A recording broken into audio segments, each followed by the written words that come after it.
எல்லாருக்கும் வணக்கம். நான் உங்களோட மும்பை தமிழச்சி பேசுகிறேன். இன்றைக்கி நம்ம என்ன வீடியோ பார்க்க போகிறோன்னா, நான் வந்து திருநெல்வேலி போன வீடியோ தான் பார்க்க போகிறோம். எதுக்காக போயிருக்கேன் அப்படின்னா, ஆல்ரெடி நான் சொல்லியிருந்தேன் என்னோடய தங்கச்சி குழந்தை பிறந்திருக்குன்னு. என் தங்கச்சி குழந்தைய பார்க்கறதுக்காக நான் ஆறுனோட அப்பா நாங்கள் 3 பேர் கிளம்பியாச்சு. ஸோ மும்பையிலேருந்து நாங்கள் அங்கே போயிட்டு அதுக்கப்புறம் திருநெல்வேலியிலேருந்து மறுபடியும் மும்பை வர்ற வீடியோஸ் எல்லாமே குட்டி குட்டியாக போட்டிருக்கேன். அதை பாருங்கள், என்ஜாய் பண்ணுங்கள். எங்களுக்கு ட்ரெயின் வந்துட்டு நாங்கள் வந்து ட்ரெயினில் ஏற கிளம்பியாச்சு.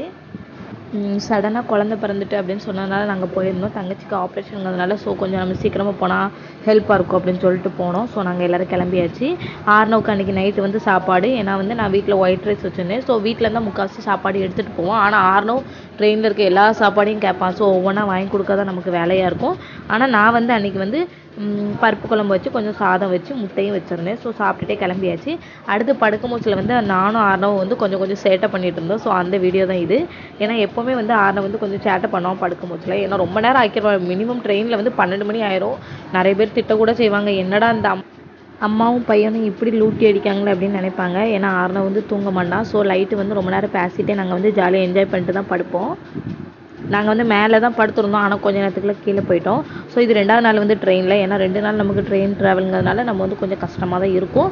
2 நைட்டு 1 பகல் எங்களுக்கு. அடுத்த நாள் பகலில் தான் போய் சேருவோம். ஸோ அதுலேயும் கொஞ்சம் நாங்கள் விளாண்டுட்டு அப்படியே கொஞ்சம் வெளியே இருக்க இடத்தெல்லாம் கொஞ்சம் பார்த்துட்டு அப்படி நாங்கள் போயிட்டுருக்கோம்.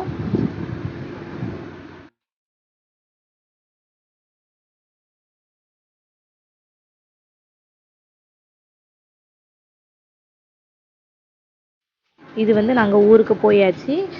இப்போ வந்து நாங்கள் திருநெல்வேலி ஸ்டேஷனில் இருக்கோம். நான் இதுலேருந்து பக்கத்தில் உள்ள ஸ்டேஷனில் தான் இறங்குவேன், நாங்குநேரி ஸ்டேஷனில். அதனால நான் என்ன பண்ணிட்டேன்னா, ஊருக்கு போகும்போதுலேயே நாங்கள் ரெடி ஆகிடுச்சு. அடுத்தடுத்து என்னென்ன பிளான் பண்ணலான்னு. அன்றைக்கி வந்து தங்கச்சிக்கு 5வது நாள் அவள் வீட்டுக்கும் வந்துட்டா. ஸோ நான் அவளை போய் கூப்பிட்டுட்டு நாங்கள் வீட்டுக்கு வர மாதிரி தான் இருந்தது. நாங்கள் அன்றைக்கி ஒரு நாள் மட்டும் ஹாஸ்பிட்டலில் போயிட்டு அப்படியே கூப்பிட்டுட்டு நாங்கள் வீட்டுக்கு வந்துட்டோம் அன்றைக்கி. தங்கச்சிக்கு வந்து பையன் தான் பிறந்திருந்தான். ஸோ அதனால் ரொம்ப ஹாப்பியாக இருந்தது எல்லாத்துக்குமே. ஸோ நாங்கள் ஹாஸ்பிட்டலுக்கு காலையில் போய் பார்த்துட்டு எல்லோரும் வந்து நாங்கள் வீட்டுக்கு அவளை கூப்பிட்டுட்டு வந்துட்டோம். அதுக்கப்புறம் வந்து எனக்கு வந்து கொஞ்சம் ஞாபகங்கள் வந்தது. என்ன ஞாபகம்னா, நம்ம சின்ன வயசில் நம்ம வந்து இந்த சோறு பங்கி விளாடுறது, அதுக்கப்புறம் வந்து கூட்டாக சேர்ந்து எல்லோரும் பால் போட்டு விளாடுறது, இந்த மாதிரி விளாட்டுலாம் வந்து நம்ம சின்ன பிள்ளையில கொஞ்சம் பார்ப்போம். என்ன நம்ம மண்ணில் விளாடுவோம். இப்போ உள்ள பிள்ளைங்க வந்து கொஞ்சம் வெளியே விளாட முடியாமல் கொஞ்சம் வீட்டுக்குள்ளே விளாடுறாங்க, அவ்வளோதான். ஆனால் எனக்கு ஹாப்பியாக இருந்தது. நல்லா விளாண்டாங்க, என்ஜாய் பண்ணாங்க. அதுக்கப்புறம் வந்து நான் ஊரில் இருக்கும்போது கொஞ்சம் மழை வேறு பெஞ்சுது. அது வேறு கொஞ்சம் நல்லா இருந்து எங்கள் வீட்டில் இருந்து நான் மழை பார்க்கும்போது ரொம்ப சூப்பராக இருந்தது. நிறைய மழையும் கொஞ்சம் அப்பப்போ பெஞ்சிட்டே இருந்தது. அதுக்கப்புறம் வந்து இதில் இன்னொரு சூப்பரான சர்ப்ரைஸ் என்னென்னா, அக்கா வந்து கேக் வாங்கிட்டு வந்திருந்தா. நம்ம பிரஜின் குட்டி, அவனோட பேர் வந்து பிரஜின். அவன் பிறந்ததுனால நாங்கள் என்ன பண்ணினோம், ஒரு கேக் வாங்கினோம். அந்த கேக் வெட்டதுக்கு நாங்கள் பட்ட பாடு இருக்கே. ஒரு கத்தியை வச்சுக்கிட்டு எல்லா இடத்துலையும் சண்டையாக தான் இருக்குது. தேவ்ஜித் கொடுக்க மாட்டேனுங்க, நான் ஒரு கத்தி வேணுங்க. அதுக்கப்புறம் வீட்டில் இருக்க எல்லா கத்தியும் எடுத்துகிட்டு வந்து அக்கா ஒன்று வெட்டு, தம்பி ஒன்று வெட்டுன்னு சொல்லி கத்தி எடுத்து நாங்கள் பயங்கரமாக வெட்டி தான் எல்லோரும் கொண்டாடினோம். ஸோ ரொம்ப ஹாப்பியாக தான் இருந்தது. எங்களோட கேக் கட்டிங் எங்களோடது எல்லாமே சூப்பராக இருந்து. என்னோடய ட்ராவல் எல்லாமே நல்லா இருந்துச்சு. நாங்கள் அப்படியே கேக் கட்டிங் முடிச்சுட்டு அடுத்த நாள் அப்படியே கிளம்பி வந்துட்டோம். ஒரு 10 days இருந்திருப்போம். அதனால் அவ்வளோ வீடியோவும் கொஞ்சம் போட முடியலை.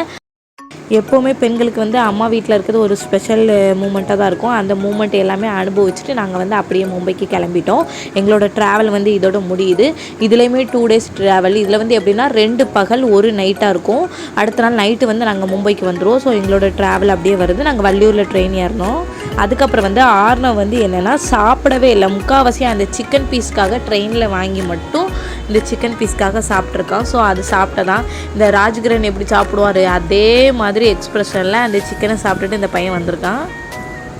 அப்படியே வந்து நாங்கள் மும்பை வந்தாச்சு. தாதர் ஸ்டேஷனில் இறங்கி அங்கேருந்து நாங்கள் எங்கள் தாராவிக்கு வந்தாச்சு. எங்களோட ட்ராவல் இதோட முடியுது. நெக்ஸ்ட்டு சூப்பரான வீடியோவில் மீட் பண்ணலாம். உங்களிடமிருந்து விடைபெறுவது நான் உங்கள் மும்பை தமிழச்சி. எல்லோரும் என்னோடய சேனலை மறக்காமல் சப்ஸ்கிரைப் பண்ணிடுங்க, ஷேர் பண்ணிடுங்க, மறக்காமல் கமெண்ட் பண்ணிடுங்க. தேங்க்யூ.